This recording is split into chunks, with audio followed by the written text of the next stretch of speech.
4 actors confirmed orbital compute is an asset class. 14 days, 4 independent signals. EQT's over 100 data centers on Earth. They co-led Starcloud's unicorn round. Earth's physical constraints are a problem to escape, not solve. Therefore, SpaceX asked the FCC for 1 million orbital data centers. NVIDIA named 6 commercial orbital partners. Rocket Lab Europe got German government approval. But the 5-country council, New Zealand included, just issued a joint advisory on LEO satellite attack surfaces. 4 confirmations, 1 direction. When investors move this fast, what exactly is your governance framework still waiting for? Let's get into it. You're watching the Hamberger Report. I'm Andreas Hamberger.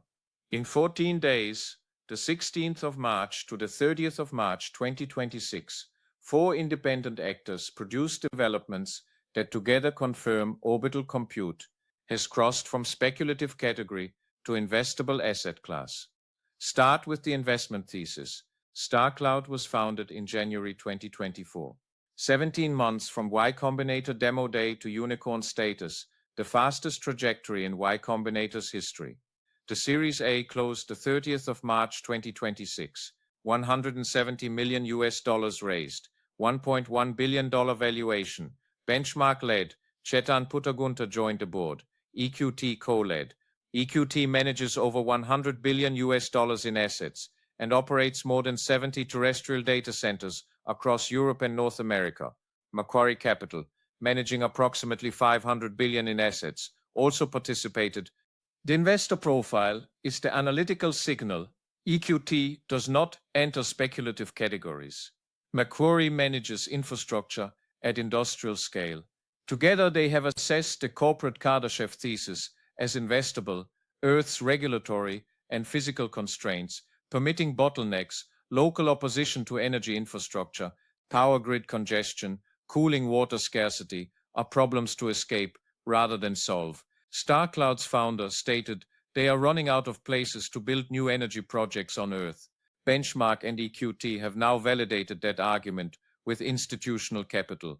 Meanwhile, in mid-March 2026, SpaceX filed with the FCC for authorization to launch and operate up to 1 million orbital data center satellites at altitudes between 500 and 2,000 kilometers, clustered at 50-kilometer intervals to serve varied workload and latency requirements.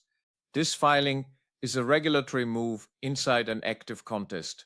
Amazon's Kuiper program petitioned the FCC to reject the SpaceX application. Blue Origin submitted its own Project Sunrise application for 51,600 satellites. FCC Chairman Brendan Carr publicly criticized Amazon's approach. The pirate radio parallel I traced in Space Māhia is now visible in regulatory proceedings. In the 1960s, radio ships operating from international waters forced national broadcasting authorities into reactive contests. The FCC is now playing the equivalent role, adjudicating between commercial actors, each seeking to define the rules before the rules define them. The combined SpaceX and XAI entity, with a reported combined valuation of approximately $1.25 trillion, is now seeking to control AI, compute, launch capacity, orbital infrastructure, connectivity, and manufacturing in a single vertically integrated structure. That is the vertical integration singularity, the first entity that controls the full stack from model to silicon to orbit. On the 16th of March 2026, NVIDIA launched its space computing platform at GTC 2026 with 6 named commercial orbital partners: Aetherflux, Axiom Space, Kepler Communications, Planet Labs, Sophia Space, and Starcloud. The platform has 4 components: the Space One Vera Rubin module for orbital large language model processing via solar-powered edge inference, the IGX Thor for high-performance AI, inferencing constrained orbital form factors, the Jetson Orin for autonomous space operations and sensing, and the RTX Pro 6000 Blackwell for on-demand ground processing. NVIDIA's stated strategy is to reduce downlink dependency. Instead of transmitting raw sensor data to Earth, platforms process data in orbit and transmit insights. The Hatch 100 flew on Starcloud 1. The Jetson Orin is the module Kepler Communications deployed across its Tranche 1 constellation. 40 modules, 10 satellites, now commercially operational. Organizations already building AI capabilities on NVIDIA infrastructure are, in principle, a software abstraction layer away from deploying those capabilities at orbital altitude. Of the four actors whose announcements defined this fortnight, Rocket Labs are the most consequential for New Zealand. On the 28th of March 2026, Rocket Lab launched its 85th mission, Daughter of the Stars, from Māhia, the first dedicated European Space Agency launch from New Zealand. Within the same week, the German government approved the Mynaric acquisition for approximately $150 million, establishing Rocket Lab Europe in Munich.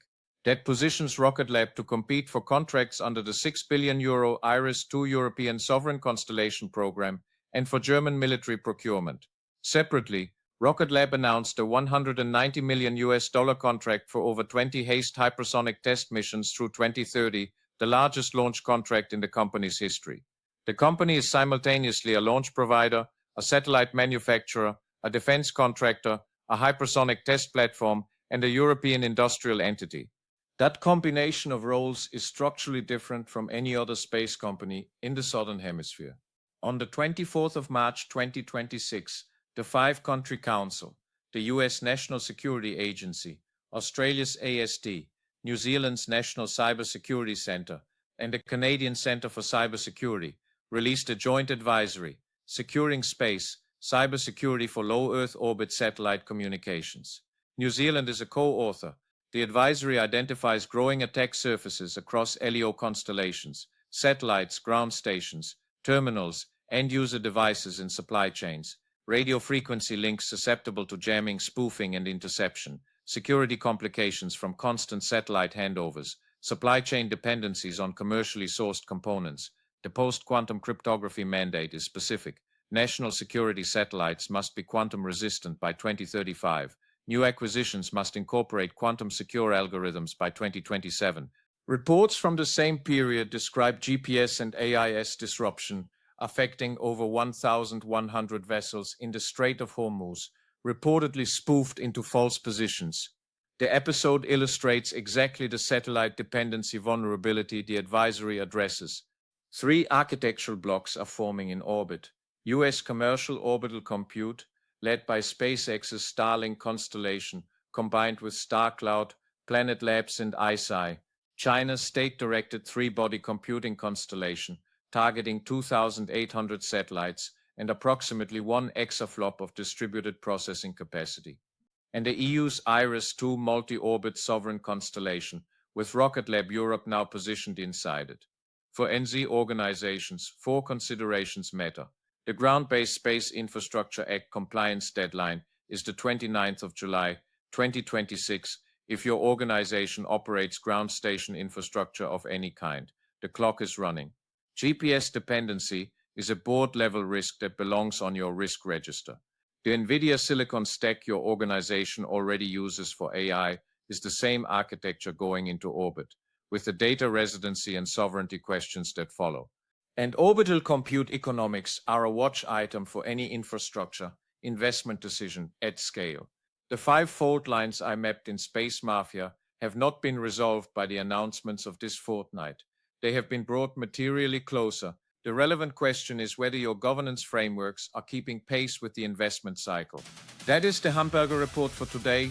If this was useful, subscribe and hit the like button. It helps more professionals find the channel. You will find links to everything we covered in the description below.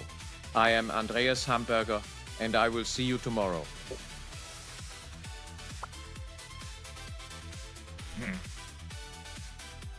Like and subscribe.